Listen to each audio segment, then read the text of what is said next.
नमस्कार, Dhanbad top news में आपका स्वागत है। आप हैं सुदीप के साथ। आज हमेशा की तरह धनबाद के खबरों की बात होगी, देश और दुनिया की भी बात होगी, बड़ी खबरों पर चर्चा भी होगी। पर न्यूज़ पर नज़र डालने से पहले आज बात करते हैं आपके चैनल द टाइम्स मीडिया और धनबाद टाइम्स की। Dhanbad times the times media का ही हिस्सा है। द टाइम्स मीडिया सूचना, सरोकार और समाधान की पत्रकारिता में विश्वास करता है। यानी हमारा मकसद सूचना देना है, सनसनी फैलाना नहीं। हम सरोकार की पत्रकारिता करते हैं, सभी की बात करते हैं, आम लोगों से लेकर खास लोगों तक के हित की बात। इसीलिए हमारे कार्यक्रमों में आप पंक्चर दुकान पर भी खबर देख सकते हैं, कोरोना का बुरा प्रभाव मिट्टी के बर्तन बनाने वाले कुम्हार पर क्या पड़ा ये भी देख सकते हैं। आपको शुद्ध मसाला मिले ये भी हमारे मसले में शामिल है। यानी कि हर नागरिक की बात करने की कोशिश करते हैं, हर नागरिक की आवाज़ बनने का प्रयास। असल में हम वैसी न्यूज़ को न्यूज़ मानते हैं जो आपके किसी न किसी समस्या का समाधान करे। इसीलिए हमारे कार्यक्रम धनबाद टॉप न्यूज़ में हम धनबाद ज़िले की बड़ी खबरों की सूचना देने और उन पर चर्चा करने के साथ साथ ऐसी सूचना देते हैं जो किसी न किसी धनबाद वासी की मदद करता हो, कोई ना कोई प्रॉब्लम को सॉल्व करता हो। और यही हमारा मोटो और मकसद है। द टाइम्स मीडिया का टैगलाइन ही है द न्यूज़ यू नीड, यानी कि वैसी खबर जिसकी आपको ज़रूरत है, जो आपकी समस्या का समाधान करती है। अब शुरू करते हैं खबरों का सिलसिला। आज की खबरों में 9वीं से लेकर 12वीं तक की कक्षा के लिए स्कूल खोलने के लिए गाइडलाइंस जारी कर दिए गए हैं, उसकी बात करेंगे। प्लाज्मा थेरेपी को लेकर ICMR की क्या रिपोर्ट है उस पर भी चर्चा करेंगे। लेकिन पहले देश दुनिया का हाल। भारत और चीन के बीच सीमा विवाद को लेकर तनाव अभी भी जारी। प्लाज्मा थेरेपी पर ICMR की एक स्टडी के अनुसार प्लाज्मा थेरेपी कोरोना मरीज की मौत रोकने में कारगर नहीं है और न ही गंभीर मरीज की हालत और बिगड़ने से रोकने में मदद करती है। 21 सितंबर से 9वीं से लेकर 12वीं कक्षा के लिए स्कूल खोलने के दिशा निर्देश जारी कर दिए गए हैं। दिशा निर्देश के अनुसार ये स्कूल नियमित नहीं होंगे बल्कि आंशिक रूप से खुलेंगे, जिसके तहत स्टूडेंट्स पेरेंट्स के परमिशन के बाद शिक्षकों से सलाह लेने आ सकेंगे और शिक्षक, कर्मचारी और छात्रों को सोशल डिस्टेंसिंग के नियमों का पालन करना होगा। भारत में एक दिन में 89,703 कोरोना केस आए सामने, 1,115 लोगों की हुई मौत। भारत में कोरोना मामले 43 लाख के पार। ऑक्सफोर्ड यूनिवर्सिटी में कोरोना वैक्सीन के ट्रायल को रोका गया। सप्ताह के तीसरे दिन सेंसेक्स 171 अंक और निफ्टी 39 अंक गिरकर बंद हुआ। सोने की कीमत 50 रुपए प्रति 10 ग्राम गिरी, तो वहीं चांदी का दाम 100 रुपए प्रति किलोग्राम गिरा। अब एक नज़र आपके राज्य झारखंड की 3 बड़ी खबरों पर। झारखंड विधानसभा का मानसून सत्र 18 सितंबर से होगा। कल ही राज्य कैबिनेट ने सरकार के इस प्रस्ताव को मंजूरी दी थी। झारखंड राज्य खाद्य सुरक्षा योजना को कैबिनेट की मंजूरी मिली। इसके अंतर्गत राष्ट्रीय खाद्य सुरक्षा कानून के तहत करीब 18 लाख जरूरतमंदों को 5 किलो अनाज सब्सिडाइज रेट पर मिलेगा। झारखंड में कुल कोरोना संक्रमितों की संख्या 55,296 हो गई है और मरने वालों की संख्या 503 हो गई है। अब चलते हैं धनबाद।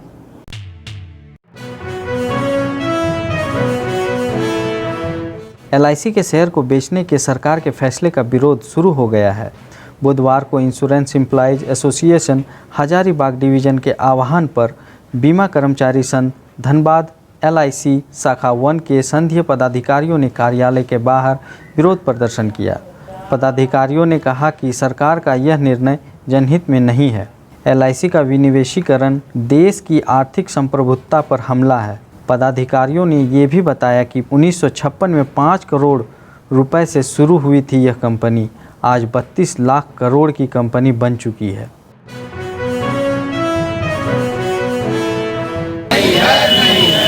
सरकार होश में आओ, होश में आओ, होश में आओ। भारत सरकार होश में आओ, होश में आओ, होश में आओ। बेचना बंद करो, बंद करो, बंद करो। एलआईसी के शेयर बेचने नहीं चलेगा, नहीं चलेगा। गलत है, ये धन लुटाने के बराबर है। उसी के तहत एलआईसी का आईपीओ लाने की बात है और उसके लिए हम पूरा विरोध कर रहे हैं, क्योंकि एलआईसी ऑफ इंडिया जो है वो 1956 में एलआईसी एक्ट के तहत बनी है। ये कंपनी ने, ये ऑटोनोमस बॉडी है, जिसमें भारत सरकार ने 5 करोड़ रुपया दिया। उसके बाद से हम भारत सरकार को देते आए हैं, चाहे योजना आयोग हो या इरिगेशन का प्रोजेक्ट हो या प्राकृतिक विपदा हो या युद्ध हो, हर समय भारत सरकार के साथ एलआईसी ऑफ इंडिया खड़ी रही है। जब ओएनजीसी को पैसे की ज़रूरत पड़ी, जब भारतीय रेल को ज़रूरत पड़ती है, जब आईडीबीआई बैंक को ज़रूरत पड़ती है, तो एलआईसी खड़ा होता है। और उस एलआईसी को बेचना चाहती है सरकार। यह देश उत्थान करके मजबूत बनना चाहता है, लेकिन भारत सरकार इसका सैन्यकरण करना चाहती है। यह गलत है और उसी के तहत सारे सार्वजनिक उद्योगों को, जिसमें कि एलआईसी ऑफ इंडिया खास करके भारत की जो सोने की मुर्गी है, सोने का अंडा देने वाली मुर्गी है, उसको बेचने की साजिश हो रही है। इससे बड़ा देशद्रोह का काम कोई नहीं हो सकता है। एलआईसी की पूंजी अभी 32 लाख करोड़ रुपए की है। 42 करोड़ बीमा धारकों का, गरीबों का पैसा इसमें लगा हुआ है। और कल रीडर डाइजेस्ट का बेस्ट सर्विस ब्रांड का अवार्ड एलआईसी को मिला है, जो लगातार पिछले 11 वर्षों से मिलता आ रहा है। और इसको बेच के कॉरपोरेट को खुश करना, यहाँ एलआईसी ऑफ इंडिया को हटा के कॉरपोरेट इंडिया बनाना, ये गलत है। हम इसका विरोध करते हैं। और भारत सरकार देश की मालिक नहीं है, भारत सरकार इस देश का हिस्सा है।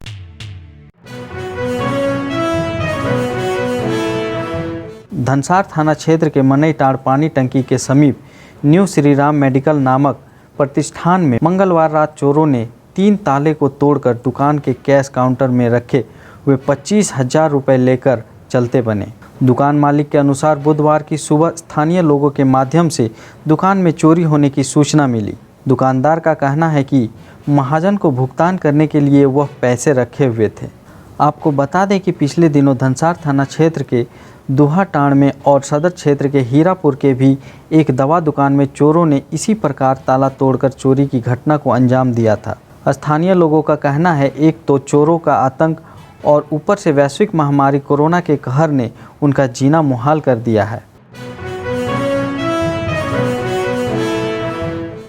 जब हम पूरा दुकान खोलने के लिए आए तो हमारा दुकान में 3 ताला लगा हुआ है। अंदर कैप्सूल गेट है और 2 शटर में, तो तीनों ताला देखें वहाँ मेरा कटा हुआ शटर जो है ज़मीन से कुछ ऊपर में रख पड़ा हुआ था। तो हमने खोल करके जब देखा अपना दुकान करके कि ताला नहीं है, ताला भी मेरे दुकान में नहीं है तीनों।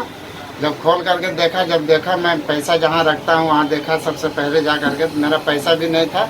एक डब्बा में हम रखे थे 25 से 30 हज़ार रुपया। पार्टी पेमेंट हम लोग करते हैं, पार्टी पेमेंट करते हैं। 3-4 दिन का सेल होता है तो हम लोग पार्टी को पेमेंट करते हैं।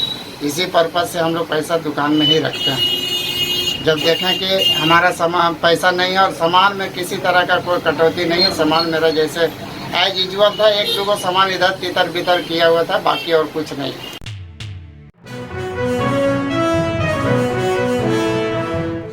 झारखंड में कथित चरमराई विधि व्यवस्था के खिलाफ जनता दल यू ने राज्य के सभी जिलों के उपायुक्त के माध्यम से राज्यपाल को ज्ञापन सौंपा। धनबाद में 11 सूत्री मांगों को लेकर जेडीयू के राज्य स्तरीय आंदोलन में मुख्य मांगे राजेश्वर मुर्मू हत्याकांड की सीबीआई जांच, धनबाद में सतीश हत्याकांड के दोषियों की अविलंब गिरफ्तारी शामिल है। जेडीयू के धनबाद जिला अध्यक्ष पिंटू सिंह ने कहा, सतीश हत्याकांड मामले का अब तक पर्दाफाश नहीं कर पाई है, इस मामले में अविलंब गिरफ्तारी होनी चाहिए। झारखंड के आम जनता के हित में, जनहित में कुछ मामला है जिसको हम लोग विचार से करें। जो सरकार उस मामले में कोई कार्रवाई नहीं कर रही है, उसके लिए हम लोग आज उपायुक्त महोदय के माध्यम से राज्यपाल महोदया को एक ज्ञापन दे रहे हैं। बहुत सा जैसे अब स्थानीयता का नीति तो 1932 का खतियान तो कब करेंगे, जो भी करना चाहिए। उसके चलते नियुक्ति नहीं हो पा रहा है, उतना पोस्ट खाली है। उसके अलावा शरणार्थ धर्म कोड लागू करना है।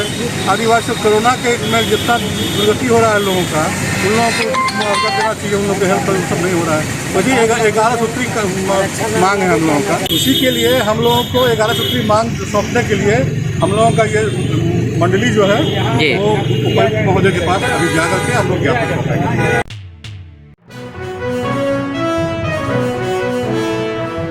बजरंग दल के धनबाद जिला महामंत्री रमेश पांडे ने बुधवार को महाराष्ट्र सरकार का पुतला फूंका। रमेश पांडे का कहना था कि महाराष्ट्र सरकार कंगना रनावत पर जो कार्रवाई कर रही है उसका बजरंग दल विरोध करता है।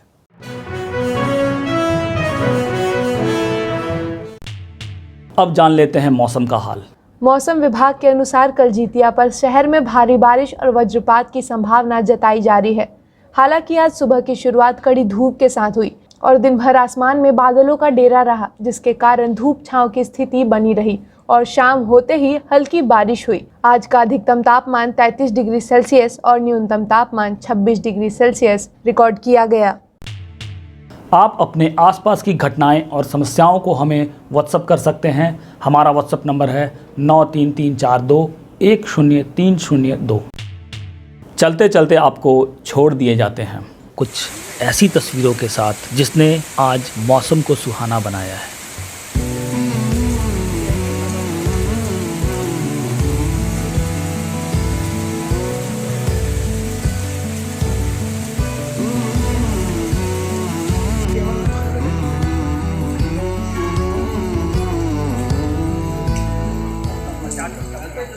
फिर मिलेंगे धनबाद टॉप न्यूज़ में सोमवार से शुक्रवार रात 8:30 बजे। तब तक के लिए नमस्कार। बने रहें thetimes media.com पर। आप हमें फेसबुक और यूट्यूब पर भी देख सकते हैं।